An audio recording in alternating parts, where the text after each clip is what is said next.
इतने दिनों से इस बात का इंतजार किया जा रहा था कि सुप्रीम कोर्ट में जब याचिकाओं पर सुनवाई होगी, वक्फ कानून को लेकर जो दर्ज याचिकाएं हैं उस पर जब सुनवाई होगी तो सुप्रीम कोर्ट की तरफ से क्या कहा जाएगा, सुप्रीम कोर्ट की तरफ से क्या दलीलें जो है वो दी जाएगी, सुप्रीम कोर्ट की तरफ से जो है क्या टिप्पणी की जाएगी, वकीलों की तरफ से क्या दलीलें रखी जाएगी, इन तमाम चीजों पर सबकी निगाहें जो है दोस्तों टिकी हुई थी।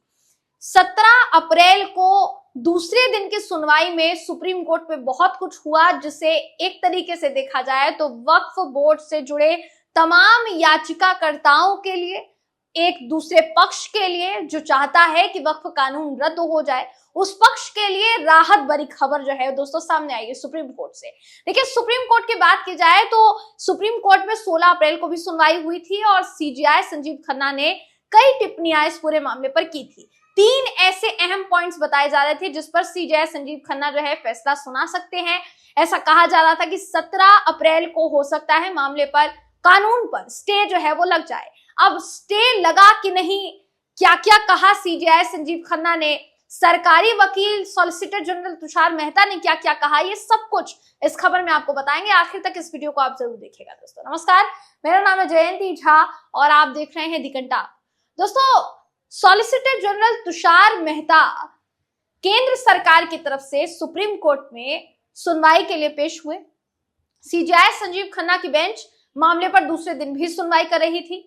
2 बजे के बाद सुनवाई शुरू होती है और सुनवाई के बाद जो फैसला निकलकर सामने आया है वो नजीर बन गया है। हालांकि अभी तक अंतरिम आदेश जो है इस पूरे मामले पर नहीं दिया गया है, मगर अभी भी एक तरीके से कहा जाए तो 5 मई को अगली सुनवाई से पहले एक राहत भरी खबर जो है वो सामने आई है वक्फ कानून के खिलाफ जितने भी याचिकाकर्ता हैं उनके लिए। सबसे पहले तो आपके स्क्रीन पर वो खबर मैं आपको दिखा रही हूं, जिसके मुताबिक सुप्रीम कोर्ट ने कहा है कि मामले को अंतरिम आदेश के लिए लिस्ट किया जाएगा आगे। अदालत ने कहा कि इतनी सारी याचिकाओं को सुन पाना संभव नहीं है, क्योंकि एक तरीके से देखा जाए दोस्तों बहुत सारी याचिकाएं, शायद ही आज से पहले एक मामले पर इतनी याचिकाएं दाखिल हुई होंगी।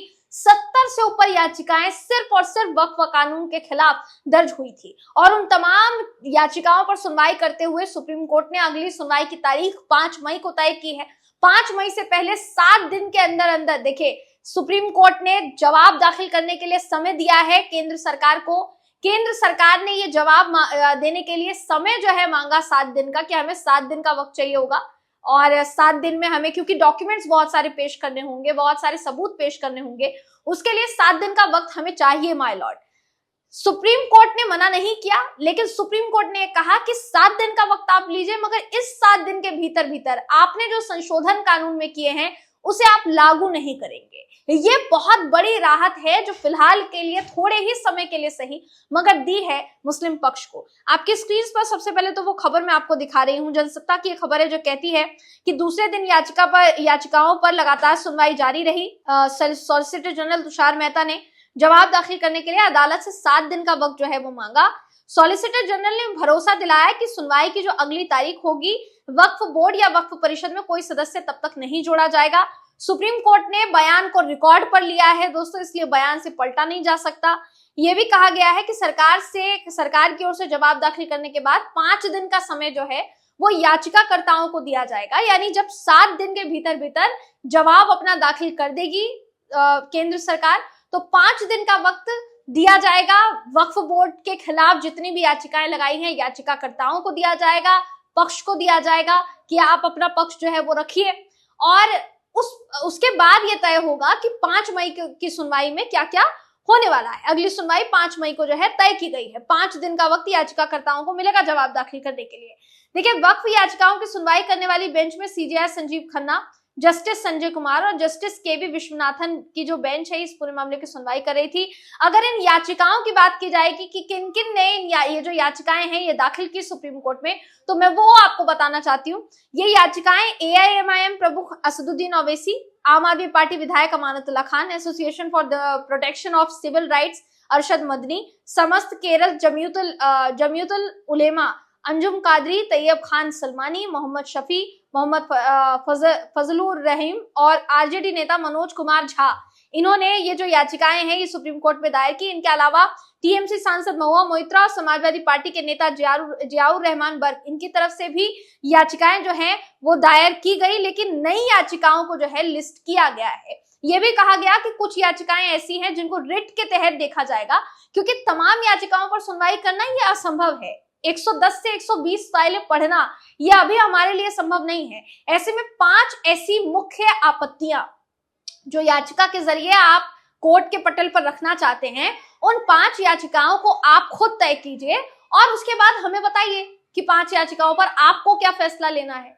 जो आपका फैसला होगा कहीं ना कहीं वो उस पर जो है सुनवाई शुरू हो जाएगी। यानी 5 याचिकाओं को लिस्ट करने की बात जो है वो कही गई है। बात की जाए इस दौरान दलीलों की कि सुप्रीम कोर्ट ने क्या कहा, एसजी तुषार मेहता ने क्या कहा, तो वो भी आपको बताना चाहेंगे दोस्तों। देखिए, सुनवाई के दौरान सॉलिसिटर जनरल तुषार मेहता ने वक्फ एक्ट के प्रावधानों पर रोक लगाने का विरोध किया। उन्होंने ये कहा कि प्रावधानों पर रोक लगाना एक कठोर कदम होगा।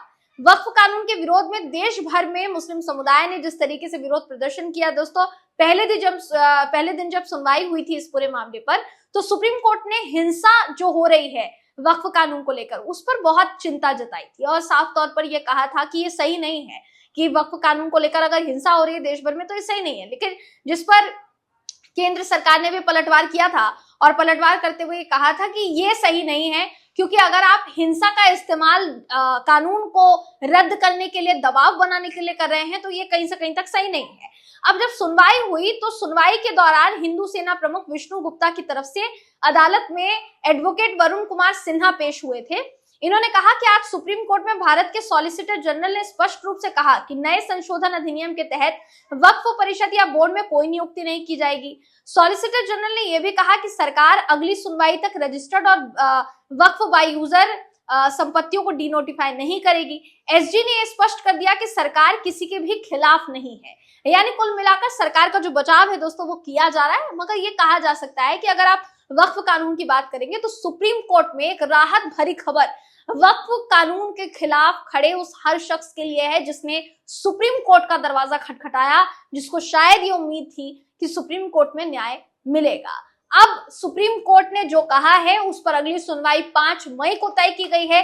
देखने वाली बात यह होगी कि दूसरे दिन, पहले दिन की सुनवाई में अब तक जो हुआ है और उसके बाद अब जाकर जो तय हुआ है, उसके तय होने के बाद केंद्र सरकार का क्या जवाब होता है। और केंद्र सरकार अगर 7 दिन के अंदर अंदर जवाब दाखिल करती है तो उसके बाद 5 दिन के अंदर जिन याचिकाकर्ताओं को जवाब देने के लिए सुप्रीम कोर्ट ने कहा है, वो याचिकाकर्ता अपने जवाब में क्या कुछ कहते हैं, ये देखने वाली बात होगी। फिलहाल आप इस पूरी खबर पर क्या सोचते हैं, अपनी राय कमेंट करके जरूर बताइएगा।